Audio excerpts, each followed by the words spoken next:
My first submitted question to Carr's Musings with this 9-minute response is, when your political beliefs differ significantly from those of people you love, how do you keep those relationships healthy?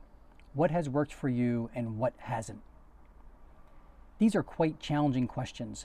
I will answer them while attempting to thread delicate needles because at the core of the answer are conflicts of identity and values. It is these reflections of ourselves within our identities that emerge in our political beliefs that have the potential to become explosive and disruptive of personal relationships, including for those we love. My answer is this. If you love someone and want to maintain connection with them, then approaching the relationship with grace and potential forgiveness will be necessary, as our abilities are different and the feelings that underlie many opinions are complex, especially when they are rooted in fear and shame, feelings that are often hidden to us.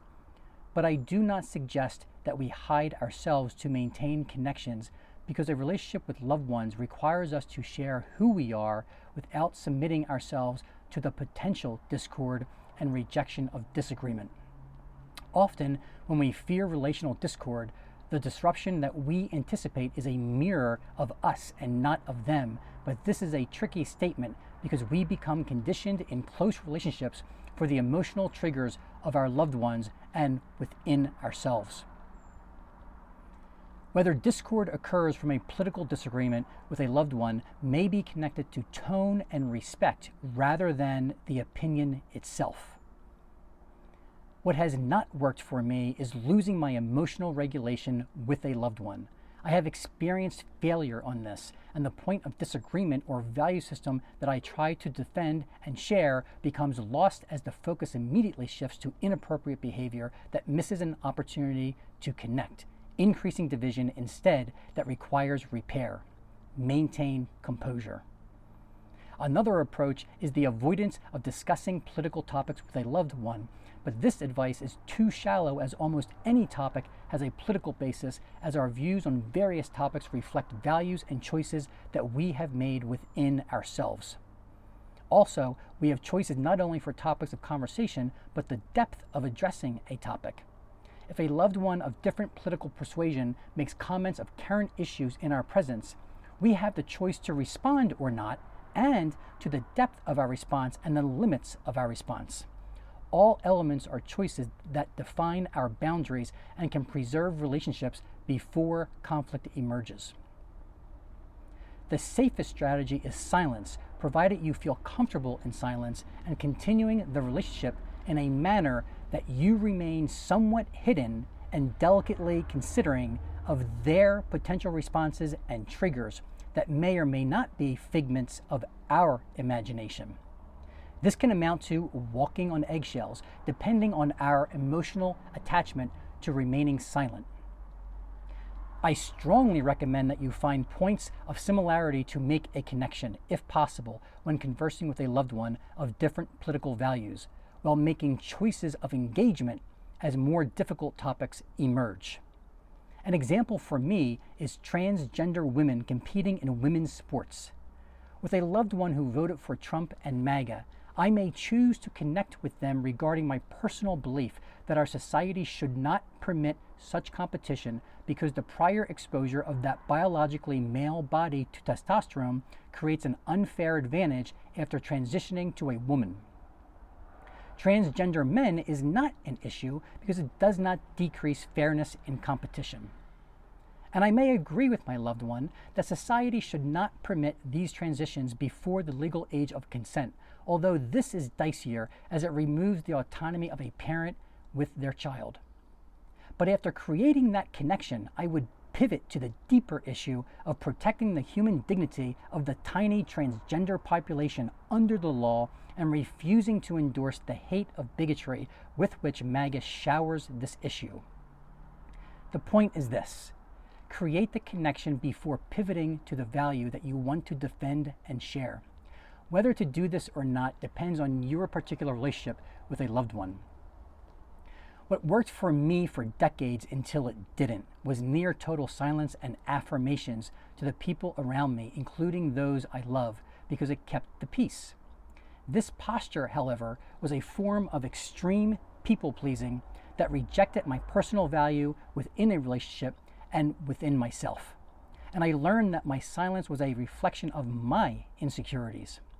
I have changed this posture over the last decade as MAGA has taken hold of our nation's identity because I am unwilling to submit my autonomy to a power that demands silence, conformity, and obedience at the cost of rejecting dignity for ourselves and for others if we do not conform or simply disagree. What works in these relationships is love. Communicate your love to that person in the ways that you know how and in which they receive. That extra text, phone call, card, or hug speaks volumes to that loved one if they choose to see and feel that love from you.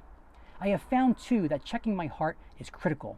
If I love a loved one regardless of their political opinion, then the responsibility is upon me to convey that love and not make its demonstration conditional, independent of their responsibility to receive.